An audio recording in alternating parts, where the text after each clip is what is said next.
Hi Booktube, I'm here with a Friday Reads. I'm just letting you know what I'm currently reading and getting up to. So yeah, there's a thing on the camera. There we go. Yeah, so I'm gonna start with what I finished, which would have been January Reads, and then talk about how I'm approaching my reading in February, because it's a little bit different, and then what I'm currently reading.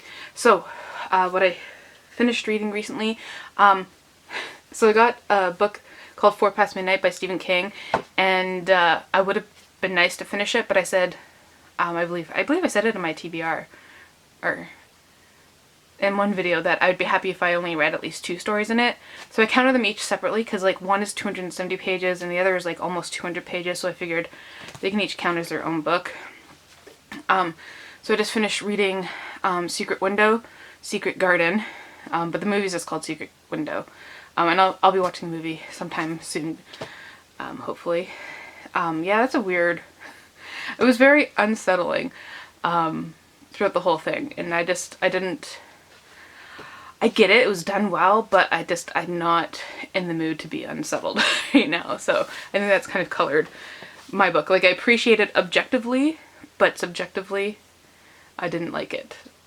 The feeling it gave me. Yeah, so what else did I recently finish? I think that's it within the week.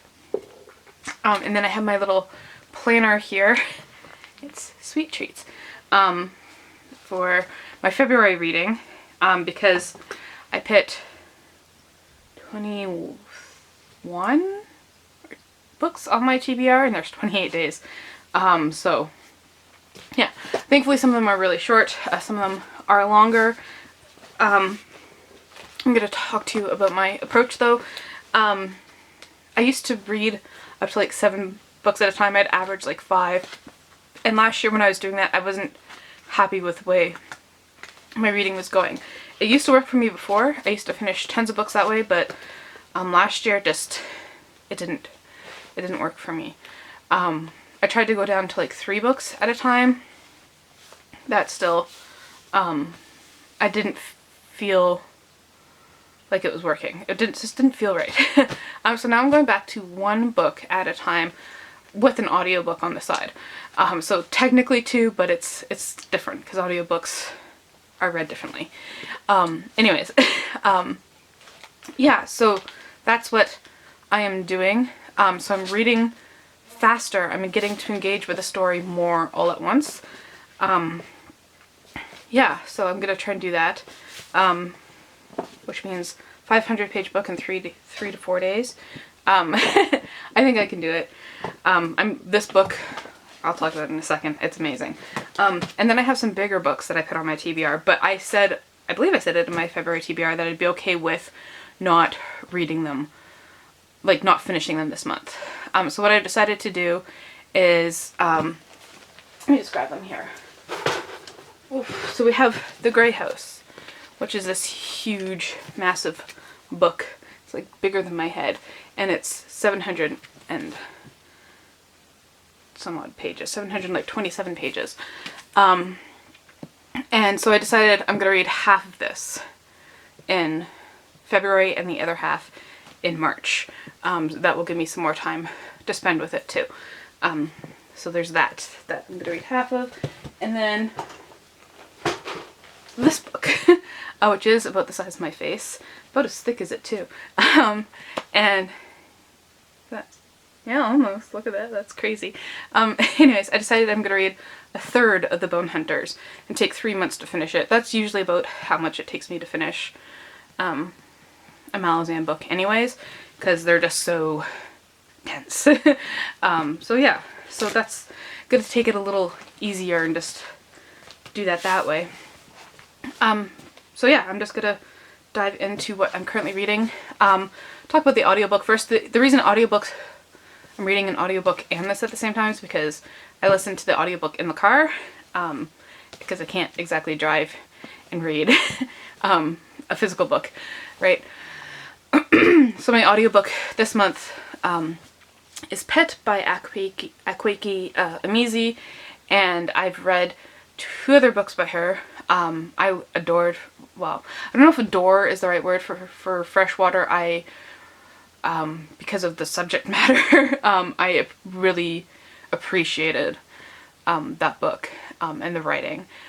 The Death of Vivek Oji, I think, was colored by my admiration. There's a good word, admiration for Freshwater. It's good. It's really good. It's just not as good as Freshwater, if you know what I mean. I think that happens. Like, if you read Vivek Oji first, you don't like Freshwater as much, but if you read Freshwater first, you don't like Vivek Oji as much. But they're still really good books. Like, don't not read the other because you read the other one.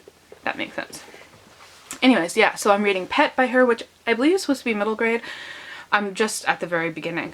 I really think it's interesting, her approach to this idea of angels. This happens in the first chapter, so I don't think it's a spoiler. So like, the city was saved by angels, but they're humans who just supposedly done good deeds. So she wants to know what actual angels are in religious history, and she looks them up, and they're like, you know, biblically accurate angels. So yeah, and the philosophies and the ideas that come about because of that is interesting. So yeah, I'm looking forward to that, reading more about that. I don't have much to say, as I said, I'm only 1 chapter in so far. I'm enjoying it. I'm really curious to find out why her name is Jam. I think it's such a cool name, and her mom's name is Bitter, and we were explained why that name is, and I'd like to, hopefully she explains why her name's Jam, because that's a cool name. Anyways, the other book I'm reading is The Fires of Vengeance by Evan Winter. This book is amazing. I was like, 170 pages a day, I'm like, that's 3 hours of reading. You know, I can do that. No, this takes much shorter to read because I'm just like turning the pages like so fast. I'm just like, I gotta know what happens. I gotta know what happens. It's amazing. So this is the sequel to The Rage of Dragons. We're continuing on with Tao's story. I can't tell you much about this book. The first book is about this fighter. There's this world, and it's very simply, to put it, it's divided into like nobles and lessers, and it's very class-based system that way. And Tao's wants to get vengeance on these nobles, so he devotes himself to becoming the best fighter that he can possibly be. And the way he goes about it is absolutely amazing. I can't tell you because it's spoiler for the first book, but we continue with this book, and maybe more is happening in this book, and it's just, as I said, like, I've read 280 pages in the past 2 days, and that was with like getting a lot of stuff during the day and not having a lot of time to read. So I'm planning on sitting down and trying to finish it today. I think that's highly likely to happen because I'm really excited to find out what happens. We're facing like a full-on war plus his own personal vengeance, and it's just like introducing all these cool characters. Oh, I like it a lot. And then the next books I'm gonna read tomorrow are 1st and 2nd Corinthians. They're only 25 pages, and then I'm gonna be reading, I wonder if I can show you here, Jim Henson, Labyrinth. So there are a series of, that was the right program and I just closed it. There's a series of Jim Henson comics. And so last month I read The Storyteller, which was interesting. It was taking a bunch of different stories from around the world and retelling them, which was interesting. Let me just see if I can get these up here. 2023 comics, Labyrinth, just to get the cover up here. So this one, I don't know, it's kind of shaped like a storybook. So let's find out together what it is actually like.